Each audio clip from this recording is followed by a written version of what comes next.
Bad boy, baby. Yeah. With the mafia. Yeah. Yeah.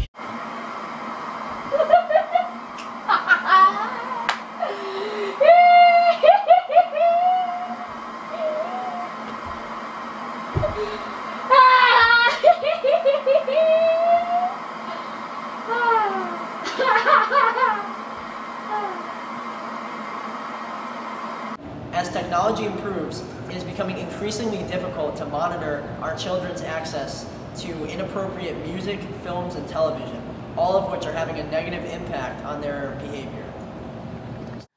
It is important to look at both perspectives of this complicated issue. First, we'll hit the streets of Avon High School to learn if the students really think they are being impacted by the media's entertainment. Then we'll travel to the home of administrator and parent Lori Singer and get a parent's perspective on this controversial... Jordan, what's your favorite movie? Probably The Little Mermaid. Oh, that Disney Channel movie? Yeah. It's a good one. Not Disney Channel, it's Disney. Oh, I apologize. So, would you say The Little Mermaid has influenced your life in any way? Most definitely, because I used to dress up like a mermaid all the time, and I used to want to become a mermaid. But then you realize that that's not really a feasible task? I realized that they don't exist, and I was really upset, so... Well, that's definitely a bad day, you know? Yeah. All right, thanks. This is Sam Holzman, Avon High School senior. Sam, what's your favorite type of music to listen to? I enjoy the rap music, I enjoy it. And what specific artists do you like in this rap genre? I'm a fan of Biggie, Tupac, Eminem's. And what exactly do you like so much about these artists? You know, their songs are just catchy and, you know, sometimes... What about the lyrics? Do you like the lyrics? Yes, I enjoy the lyrics. Often they're very witty. Would you say that the lyrics have an impact on you, the way you act, or the way you perceive life in any way? Yeah, I'm sure some of my more negative language I have used is kind of been swayed by the music that I listen to and the language they use, I guess. So you'd say that their language influences your language? Yes, I'd say so. All right, thank you very much. Jimmy, would you say that there's certain TV shows or certain movies you've watched that have affected the way you talk or the way you act? Yeah, of course. Like, I always quote movies, like The Step Brothers. Like, if you feel my pillowcase, I'll drop that mother, or whatever, you know what I mean? I love that. But, no, I definitely think, you know, like, look at Alex. Alex is perfect. Every bathroom in this school is locked!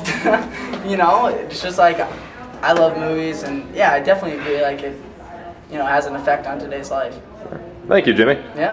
Well, this is Will Schifrin, Avon High School senior. Will, what's your favorite type of music, and why do you think that? Personally, I like country music, but I also listen to other music such as hip-hop and rap and rock and roll. And why do you listen to this music? Is there anything specific about it that you like? Personally, I just like artists and songs, but I feel though a lot of people get into genres of music based on their friends and based on their peers, and that it usually spreads through a high school setting. So you say that you think that peers have an influence on other peers in a high school setting? Yeah, and I think that really can be related to just the media in general influencing a group of teenagers or high school kids. If you really look at it, it's like kids who are swearing and kids that are doing more bad language and committing crimes in some situations are usually influenced by what lives they live, and that also has to do with the media and music and movies that are releasing this kind of attitude. Hi, and welcome to another segment of Fireside Chats with Will Schifrin. I'm here with Assistant Superintendent of Farmington Public Schools, Lori Singer, and we're going to ask her some questions about the negative influence on children in the media. So, Mother, which media source do you see most corrupting our youth? Well, I think as far as corrupting our youth, I think that TV has the biggest negative impact overall, I think, on our youth. As far as having access to information that in years past kids wouldn't have. Young kids have access to information on drugs, sex, various issues that they really don't understand. And why do you think the media has such a profound effect on us? Well, you know, from the time, you know, kids are able to walk, they're exposed to television, even in an educational context, such as watching Sesame Street or educational television. But that quickly evolves into people changing the channel. They get exposed to the news. They get exposed to different types of shows. I've seen kids as young as kindergarten, first grade were familiar with Jersey Shore because their older siblings watch it. So they're, constantly barraged with pressures and information about things that are really beyond their developmental scope. So you're saying it basically turns into a peer pressure kind of situation? Yes, and they go to school, and then, if you're the only kid in the class that hasn't watched a certain show, you're going to feel certain pressure to do it, or then, of course, you can record anything, and there's on demand. So if you're at someone else's house or even in your own home, you have almost unlimited access to information that is virtually impossible for parents to control. And what examples in everyday life do you see the media corrupting our youth? Well, I think that one of the things I've seen a lot of is girls who emulate some of the models they see on television that really kind of feeds into girls having issues with body image, some kids developing, eating disorders. And I'm not saying the media is solely responsible, but certainly if all the women that you see are dramatically underweight and that's the model that's, on the shows they watch, that's what they're going to emulate. And I think another pressure is you see a lot of shows with teenagers where they're abusing alcohol or other drugs and it's funny. And kids of a very young age trying to be cool look at this and don't understand the possible ramifications, and they try to duplicate what they see, which can lead to some serious trouble. And from your point of view, do you think that through people like you and from people influencing kids, do you think it's too late to change the media influencing our children, or do you think it can be stopped in any way? Well, I think the media is here to stay. That's not going to change. I think what I'd like to see is, some of the things that could happen is certainly network TV being more responsible with some of the things they air. And I think parents being more vigilant about the access. And again, I think it's impossible to monitor everything, but, really trying to make it more difficult for young children in particular to access some of the information they do, I think could be helpful.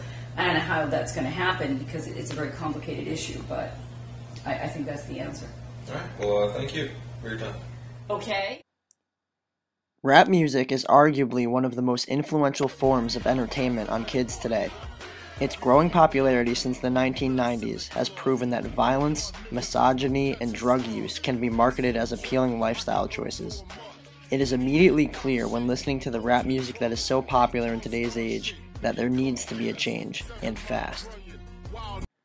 Of course, it is only fair to give the artists who create this entertainment in question the chance to defend themselves. Maybe they can provide an accurate answer for why this whole investigation is meaningless, or that their work has no negative impact on children. Let's hear from New York rapper B-Lo and see what he has to say on the issue. What up, yeah? Make it quick, man. I don't got time, man. I'm sorry. Just a couple quick questions. What up? How do you feel about your music affecting the children in the hood? In the hood, I mean, half these kids, man, they brought up, like, they lived this, man. You know what I mean? Like, I did it. And man, half these kids are gonna do it. You know what I mean? Like, well, what about kids that haven't done it and they're listening to your music? Don't you think it influences them? Well, I'm saying, like, it's not about us, man. I'm just telling my story, man. It's about the parents, man, to let them listen to this, man. That's not my problem. You know what I'm saying? Like, how can I prevent? I can't prevent that. You know what I'm saying? Like, yeah, but you know your kids' idols, and if they're listening to your music and you're talking about all these drugs all the time, don't you think that's gonna make them want to do these drugs? Be like you? Some people deal with it different. You know what I mean? Like some people listen to it and they can it's just a song to them. But to others, man, it's people's lives. You know what I mean? Like it's like New York, man. It's a way of life. You know what I'm saying? Like half these kids, they experienced what I did. You know what I'm saying? Like, there ain't nothing I can do about it.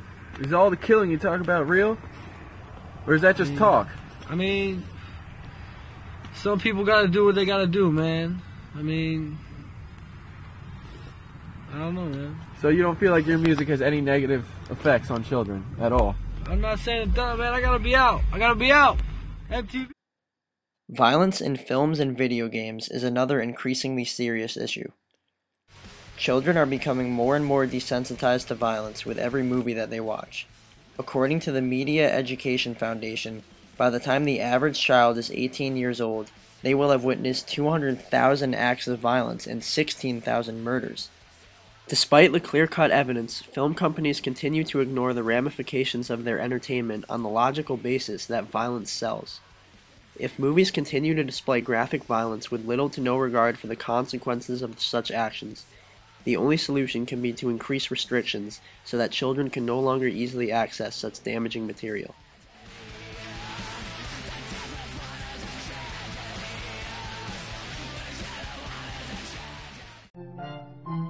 We now direct you to an infamous experiment known as the Bobo doll experiment. Pay close attention to how the showing of a short film can influence the actions of children. The results of this experiment prove the ethical dilemma of violent entertainment and the extent at which individuals can be influenced by what they see. Perform novel aggressive acts toward a inflated doll, and the physical aggression was accompanied by novel, hostile remarks. We later measured how much of this modeled aggression the children had learned just by watching. Now, the measurement of learning of aggression uses simulated targets rather than live ones. The model pummeled the doll with a mallet, flung it in the air,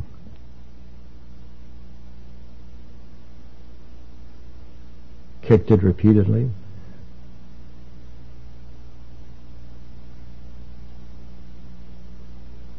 threw it down and beat it.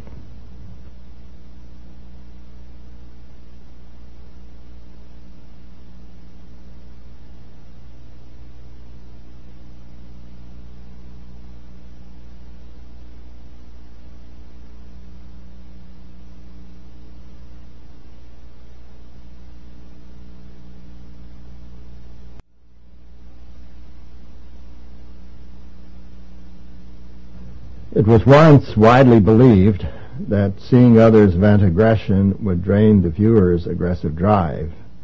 As you can see, exposure to aggressive modeling is hardly cathartic.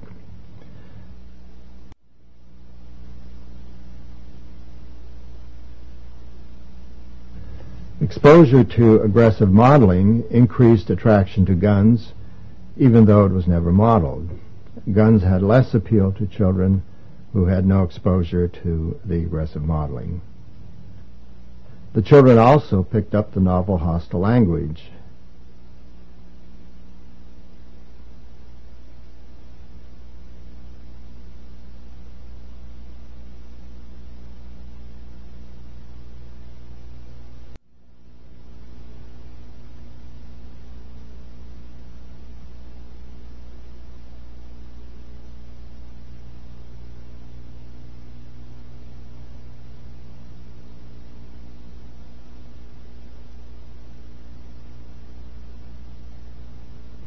The room contained varied play materials, and children could choose to play aggressively or non-aggressively.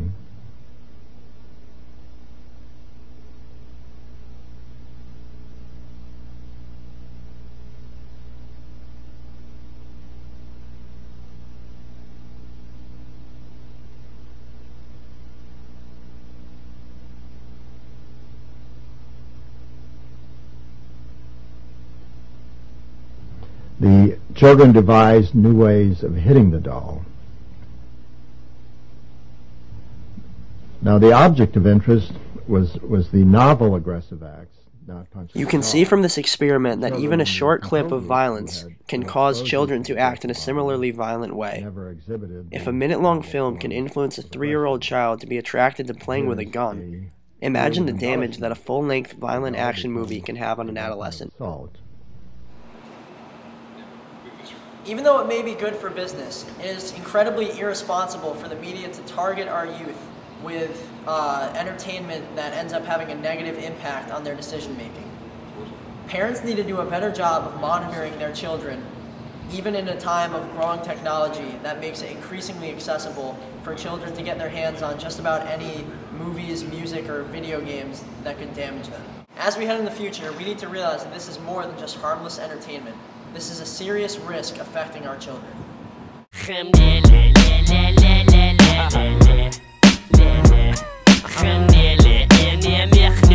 Translate.